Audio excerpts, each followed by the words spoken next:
What I thought I would start with are these two slides that have become really important to us. And this first slide is of the work of Dan Graham, and how Dan Graham's work, just absorbs nature. It is a way that we think the work kind of gets grounded in its place with the soft reflection, with the transparency, with the changing light. These works of Dan Graham begin to just simply take this work and put it in its place. The changing seasons get marked. It kind of marks the passage of time. And the other one is this amazing shot of a Michael Heizer work from the late 50s, early 60s, how he went out in the desert and just dug this big trench, how it kind of brings into focus the land. It occupies the land. You go into the land. And I think this has become particularly important late in our work here over the last few years, this kind of taking and just digging into the earth. So the first project I'd like to show is this one of Salt Point. This one was finished maybe 6 or 7 years ago, and it's a little green here that's in upstate New York. It's on a small pond. This is the western facade as you approach this little house. It's about 2,000 square feet, and it has these two facades on the east and west that are made out of perforated stainless steel. Very, very simple. It's just a very simple two-story house, and it's made out of this stainless steel. We looked for a long time to try to find a material, as we began to think about that Dan Graham image, of trying to find a material that blurred the landscape and blurred nature and began to absorb the landscape into the building. You can see that on the left-hand side of the image there, the screen begins to overlap in the sky and the light, and then at the bottom of the image there, the grass and the trees are beginning to get absorbed there in the house. And I think we learned a lot by trying to find this very particular material that began to take the landscape and it begins to kind of pull it and absorb it into the house. And on the end here, this little simple house, we wanted to make the house out of one material inside, and so it's made all out of apple ply, this kind of maple-faced plywood, all inside. And you can see these two screens. These two screens hang just slightly proud of the facade of the weather wall that's there, and the heat that's collected on the east and western facades allow the facades, the stainless steel, to get heated up, and because the cavity's back there, the air can then escape. And so these kind of become like environmental screens that really protect the house. The house is not air conditioned. It has radiant heat in it, and the windows open up and it naturally ventilates there. So this is the northern facade as you enter there. And since this house is so tiny, we wanted to kind of make these three vertical spaces here. This is the entry hall with the apple ply and the daylight that comes in. And this middle one, which is right over the kitchen there, it's pretty great. This couple has a wonderful dog, and the dog still doesn't walk over this glass floor. still is a little bit anxious about that. But these skylights were bought at Home Depot, and they just pop open. The windows open, and the whole house naturally ventilates. And then against the little pool there, against the pond, there is this screen porch that is the third double height space, and that allows for the shading there of the house from the southern side. And there is the house, and it sits on the lawn, and you can see as the screen becomes backlit, even from this side, the house begins to slightly dissolve there into the landscape on this site. And then the second project is a project for Rice University. It's a little pavilion that we designed there. And we looked at these beautiful Cram and Goodhue buildings that were designed and built in about 1910 to 1912. And along with this beautiful live oak tree that seems to define the order and the spirit of Houston, you know, the Cram and Goodhue buildings, they dealt with shading, they dealt with massive walls, they dealt with natural ventilation. They were extraordinarily, they were just perfect in this place. We wanted to try to make a building that responded to that character there. And the president, who had not been there very long, noticed that all of the students were around in their colleges, and they weren't coming to the middle of campus. They were staying there to eat, they were staying there to study. And he wanted to make a building that would gather people together, that would be open and accessible and porous in a welcoming place there right in the middle of campus. And so he gave us this really wonderful site that you can see here outlined in red. The historic quadrangle is there to the right, and the kind of historic Rice Chapel there is just to the north of our building. And this was kind of a forgotten quadrangle. It was kind of gathering water, and it just so happened that this was right on the line of the main circulation path from north to south, and it connected with the east-west circulation paths. And this big canopy made a porch. And it was one of the first projects where we were trying to explore this kind of scrim to the sky, this kind of shading device, particularly for this climate, but how to kind of filter the light and to filter the natural world down onto this porch. And because Houston has got such a wonderful climate there while the students are there, except maybe for September, a little bit hot and humid there that month, but we were allowed to let the doors open, to let the daylight in, and to let the building really breathe and really form a kind of porous building there on the campus. And it forms, and this canopy kind of goes over the main two circulation paths, the main three circulation paths. As you come in there, we were also allowed to make this garden, asked to make this garden there to the right-hand side that is the main entrance into the library. And it's used now. They use it for classes, they use it for board meetings, they use it as really just a place to gather. It's open, I think, 24 hours a day during exam week, and it's used all year round there as kind of a central place there on the campus. Those little monitors there on the roof are to screen the southern sun from the radiant heat. And this is this garden that we made there to the eastern side of the building, and you can see just in the middle of that photograph is the entrance into the library. And these little pools that Jim Burnett, our landscape architect, made, a little flowing water, and the breeze, even in the summertime, that comes across that really cools this space and makes it just as popular as the building, a wonderfully shaded space there in that climate. And so now, just for a couple of projects that are ongoing right now, all of these are under construction. This is for a museum of glass, for Corning Glass up in Corning, New York. And we had never really worked with works like this, with glass works. They had certainly been a part of some of the installations that we've been involved with, but certainly not a museum totally where the works were glass. So, we were certainly curious about what it meant to try to find what secrets these glass objects held.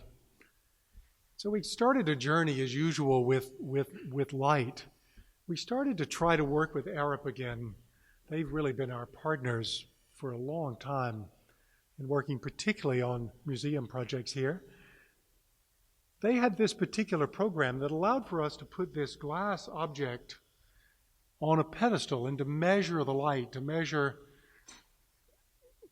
there. And we thought that, and we learned that glass wasn't hurt by a lot of light. Most paintings, the other museums we had worked on, we always had to temper the light down to 30 to 40, in some cases 50-foot candles. But here, because glass wasn't damaged by light, wasn't hurt by light at all, in fact, it loved light, that we could get up to 400 foot candles in here. And what we learned by this first study that Arab made, before we did much of anything, is that the light is absorbed by the glass. It just kind of takes it in, and then it begins to just push the light back out. It begins to radiate. It kind of glows from within. The more light you put on these glass objects, the more they came to life. And so we learned that these things, they're sculptures. They're kind of sculptures that sit on the floor. They're not pictures that hang on the wall. And so we began to look at a system in the ceiling that we worked closely with Guy Nordenson on. This building has a wonderful structural story as well. We began to work with these very thin concrete beams that allowed for the daylight to get pushed directly down to the floor. Obviously, the walls are lit as well, but rather than trying to push, like in the North Carolina Museum of Art, trying to push the light to the walls, this gets pushed straight down. And these concrete beams being very thin and the skylight being completely opened up for a change, that we were then getting the light where it needed to be to make these objects come alive. And so this was one of the first images that we made of a plaster wall here with these very thin concrete beams that sat on top of it. And so then we started to make these sectional drawings here. We also noticed that light clearly liked to come from the top to light these objects, but it really didn't like the light that came from the side. And so we made these porch spaces that are there to the right-hand side. And the porch spaces allow for you to see the landscape, to see this new kind of town green that we were making for Corning for the campus up there. And it allowed for the glass to then stay inside these rooms so that you had a pause moment to come out and be next to these rather large windows there that looked back onto the campus. You can see the skylight there. You can see these very thin beams that are about 4.5 feet tall.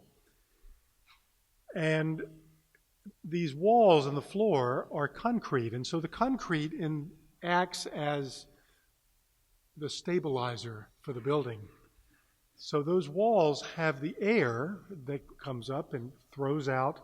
They have the stabilization, and they also then transfer those forces out to the perimeter walls that can be then made out of a light steel frame. So the air and the light was very important in working with Guy.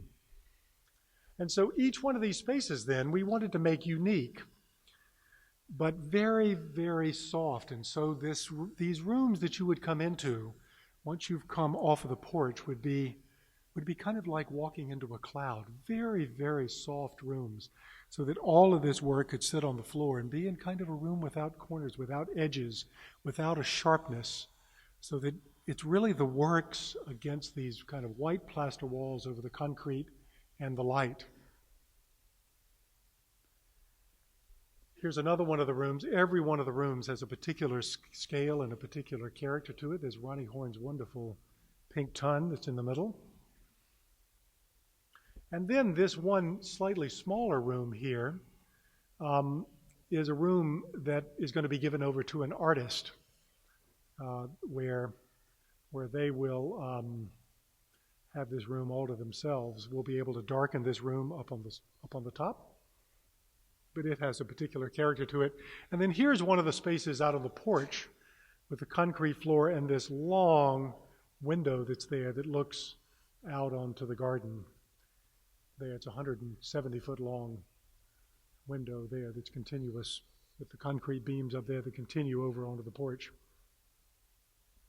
And so then the skin, the kind of thin veil that's there, is this kind of 1-inch piece of white glass. We wanted to make this glass as simple and white and as pure as we could so that this piece of glass is like a vitrine. It honors the art that's inside. It frames the works inside. It allows for those to have a kind of a dialogue with the with the outdoors, but through this very, very thin layer. And you can see that the windows here have a kind of a frit that goes over them, so that the volume is very taut and very simple. So that when you're inside, you don't see the landscape in the purest form. You don't see a crisp version of the landscape. You see a slightly whited version there, so that the skin becomes apparent when you're on the inside of the building.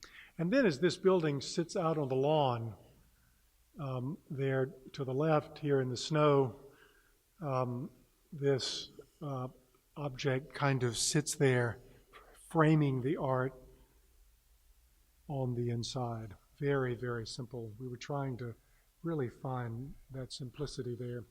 And then here it is from the green, just this very quiet, almost silent building there as it sits there. You can see the hint of this long window there as it opens out onto the green.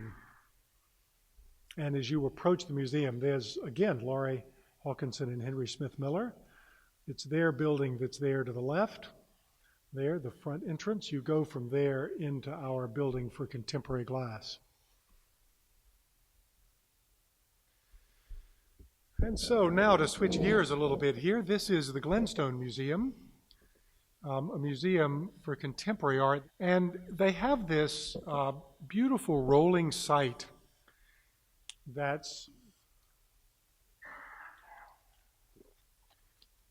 it's about 30 minutes outside of Washington, D.C., and it's really bucolic. It has these kind of rolling fields with an old barn building that's there, with these kind of big skies, but this incredibly beautiful rolling topography. And one of the gentlemen in my office, this happened 3 years ago, I wish I could remember which architect it was, but he came back and immediately made this little collage of images and immediately just greened this little square right here. And it began to start this dialogue about how do we deal with the natural surrounding there? How do we frame nature? How do we bring that kind of frozen landscape, that sense of this kind of Japanese garden in the frame view, the heightened sense of the landscape?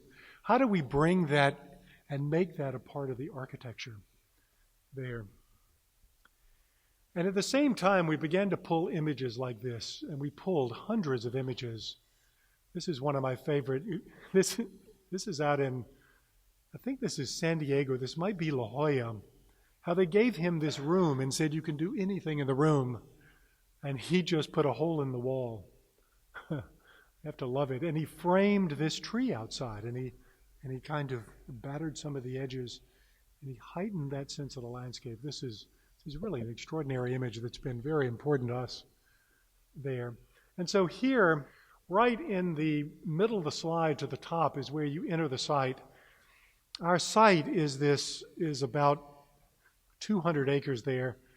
That's to the middle of the slide where the composition of the buildings is, and up into that big field that's there just to the top. So you drive in and you park in one of those little bosque of trees with gravel under your feet. That's in kind of the woods, and you move on a path there to the arrivals building. It's kind of a timber building, very small building, where you get checked in. I don't think there's going to be admission here at all, but you kind of get organized and oriented. We're trying to eliminate distractions here. We're trying to kind of have an unfolding experience, but a very quiet experience, so that there's a certain kind of preparation here, this kind of 5-minute walk through the field by this kind of cluster, this kind of mound of honey locust trees that are right there along your path. There's not much that's in this field. It's a kind of a rolling field.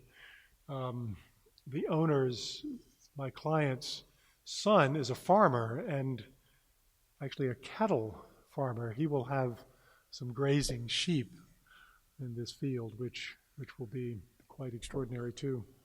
So then you kind of come upon this cluster of buildings, and we looked for a long time in this field to try to find a place, the place, and we looked after searching around for a long time, we looked at where these barns had been for a long, long time. We looked where other people had built. We didn't want to really touch the rest of the field other than put this kind of soft gravel path through it. We wanted to put these foundations where the other foundations were. And that place was a beautiful kind of promontory, a kind of a place, a little mound that was there. And we wanted to keep that mound, and we wanted to use that kind of mound, which was about the size of the program. We could organize the program around the mound so that you move from building to building around, you kind of journey around the lip of this kind of soft place. So you journey around the kind of topography that's there. And so just as you come around the honey locust trees, the kind of mound of honey locust trees, you see the collection of buildings that's there in the landscape. And each one of the buildings has been carefully placed there in this kind of mound that's there, but you can't really see how they're tied together until you get inside the building. You don't understand how it all becomes one, and each one of these buildings is just one artist. So we wanted to take, and from this vantage point, we wanted to take and honor each work, each artist, with a building that sat there quietly in the landscape. That one that's there with the big pane of glass, I'll show you in a second, that's a viewing room where you sit behind a pane of glass and you can have a pause and you look back at the mound that you came around. And so then, from there, here's a plan of these buildings as they sit on this kind of knoll there. And you can come in, I don't have a pointer up here, but you can see the little gap there. You come into the lobby, and then you kind of go down into the earth there underneath, and you go around this pool of water that's planted. And from there, you can access all of the pavilions as they come up. We looked very carefully before we kind of submerged ourselves into the earth about Rangy, this kind of magical place. And this place for us was a place of quiet contemplation. You see the landscape around, but you don't see the immediate landscape in front of you. You don't see the garden itself. You see the landscape and you see the sky. And so we not only loved the scale of this outdoor room, but we loved the fact that it was really a view of the sky above, that's what kind of eliminated the distractions there and allowed for this place to become kind of silent and quiet. And we started without even making a building. We started making these renderings here about how do we frame the landscape? How do we frame nature here through the lens of the architecture? And we made lots of different ones, kind of horizontally framing landscape, how you can frame the sky and the changing light there. We wanted also for the building skin, this kind of cladding, this kind of way the building was made to have a certain honesty. And we looked, after looking at a lot of images, we tried to understand. Not sure we've quite got it yet because these works are extraordinary, but these Carl Andre works, and how taking something so ordinary and making it special, making it extraordinary, taking something that was ordered, this beautiful material, and stacking it and organizing it, it made it really, really special. Carl Andre's work was really an important help. And we then began to make these renderings about a kind of block that was there, about this block that would be just a piece, like a piece of precast, like a piece of concrete that was 6 feet long by 1 foot wide by 1 foot high. We have 27,000 of these on the project, and they're dry stacked. They're kind of stacked up, And they're load-bearing, in some cases 60 feet high. And we wanted to then, because they're poured over close to 2 years, there'll be a big difference in humidity, in temperature, slight differences in cement. They'll be out in the weather, and they will begin to take on this character that's ever-changing, so that without any admixtures, without any white cement, without anything, this is just absolutely gray concrete. It's kind of industrial concrete. It's the concrete that bridges are made of. It's this kind of very simple material that we're trying to take and to, within the process of making it, turn it into something that is very direct. And here is an interior view of this as you go into one of the slightly taller rooms there as the block begins to stack up. That's a concrete ceiling and a concrete floor going in to each one of the rooms. And sorry, this image turned out to be a little bit overexposed, but you can see how these objects kind of rise out of the landscape there. Here's the other side. There's the changing gallery there with the window in it.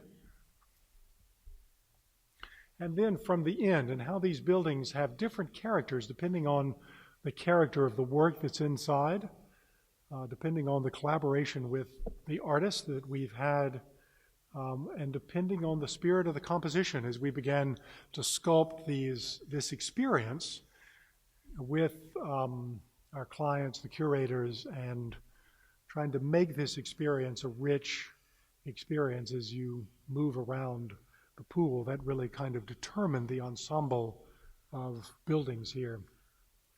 We started very early. This was one of the first images we made, too, of these kind of cubic, very, very simple volumes there. And we simply just cut a hole in the ceiling, and we had a passage there to get to it, so that these buildings would be out in the landscape, kind of embedded in the landscape, and you come into this room with this one moment of top light. And we began to look at this beautiful work that I'm sure a lot of you know, this Michael Heizer work here, north, south, east, west, and we used that and we just flipped it so that in a lot of these rooms, we just cut a hole in the ceiling like this. This was really wonderful, this kind of the simplicity of this and the kind of, silence that this had for us was really important.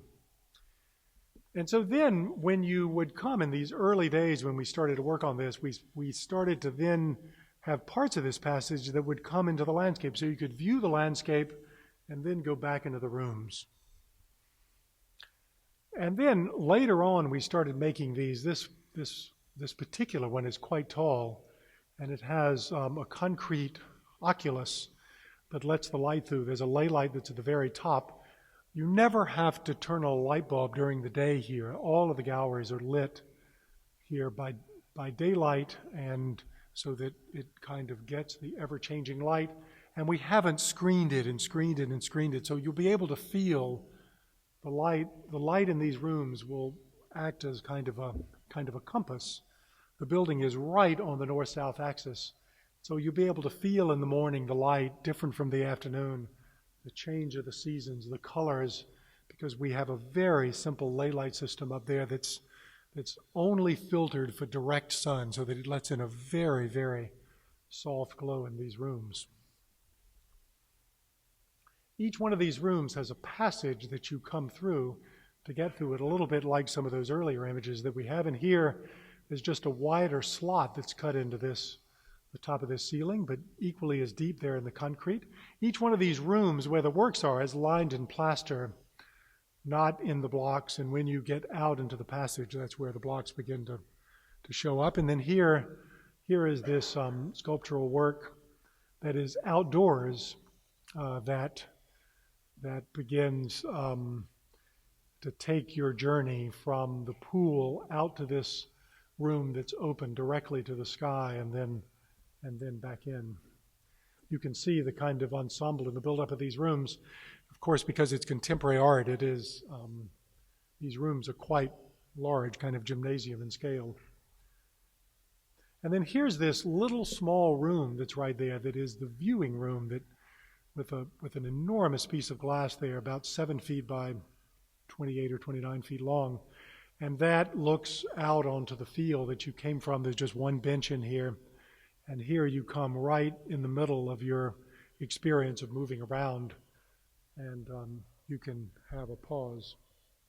And here are some renderings as if you're on the path, kind of approaching these buildings with the sky and the buildings on this cloudy day kind of merging with one another. There are these competition images there in the tall grass as you're making your way through, seeing the ensemble as it began to build up. And then this is the front entrance there, this little slot in the wall as you come to the front door and then kind of down into the pool. And this is at the bottom of the stairway as you get your first view out into the planted pool, and you're looking across there into one of the passages beyond. And this view of one of the passages there with a concrete floor and a concrete ceiling. We wanted to take these kind of raw concrete, this kind of basic, direct concrete, and marry it with this very precise glass that has an enormous scale to it, and these flush stainless steel mullions, so that there was a precision about the glass that began to elevate the concrete. And here's this room there that's outdoors with this work on a decomposed granite that's there. The work goes down as far as it goes up, working very closely with the artist. Oh, sorry, that one's a little blurred out too, but this is the pool from above. This one's a little bit darker. This is at night from the top edge, looking at some of the volumes as they come out of the passage. This is a project that makes you feel lucky that you're an architect. You know, you just love being an architect because of these kind of projects. I mean, we are very, very fortunate in our office to have some wonderful projects, but this one is really, really special to me. I got a call one day from 2 professors from the University of Wisconsin.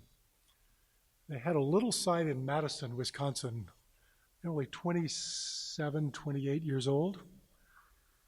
And they bought this property in this little historic neighborhood there. There's a little Frank Lloyd Wright house there. There's a Louis Sullivan house there. But they bought this site that is the backyard of 2 houses. And it was a little garden. It was a little kind of a found garden, but these 2 people got together and wanted to sell their backyards. How odd is that?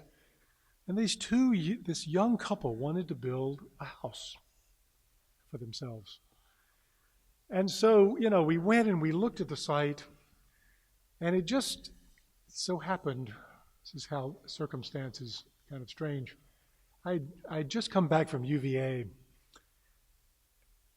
and looked at these extraordinary brick walls that are there, these kind of Thomas Jefferson walls that enclose these gardens beyond the lawn. And, you know, to make them stand up, you know, he undulated them, but they're so lyrical and wonderful, and they kind of represent this merging of the landscape and the walls, and kind of in a wonderfully playful, wonderful way, they really set up this extraordinary dialogue between the garden and the brick, and the garden and the walls. And so we wanted to try to make this house kind of like that, to be fair. To take this reclaimed brick that we found on a warehouse, to take this reclaimed brick that had been used before, and to take every room, this house is very small, maybe 1,800 square feet, and to just wind this brick wall in one continuous kind of line going around the site. The site is really petite, and this house is really petite. To try to take this wall and just move it around the site, and then to take these reflective windows, these windows of the house, and we're using a slightly reflective glass again, and we're setting the windows off about 1 inch so that they sit just slightly proud of the facade. When you get into one of these spaces, you can almost reach out and touch these 2 walls right here. So we're trying to find an intimacy there between the garden between their little garden, their little place, and these walls. And every one of these indentations is different.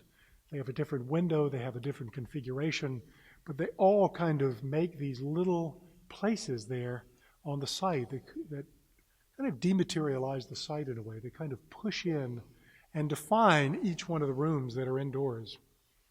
And here, this one gets really tight as the brick gets very close there. And there were some beautiful existing trees that we've been able to dodge. And we'd like to try, if we can get the neighborhood to agree, this went before 3 or 4 months of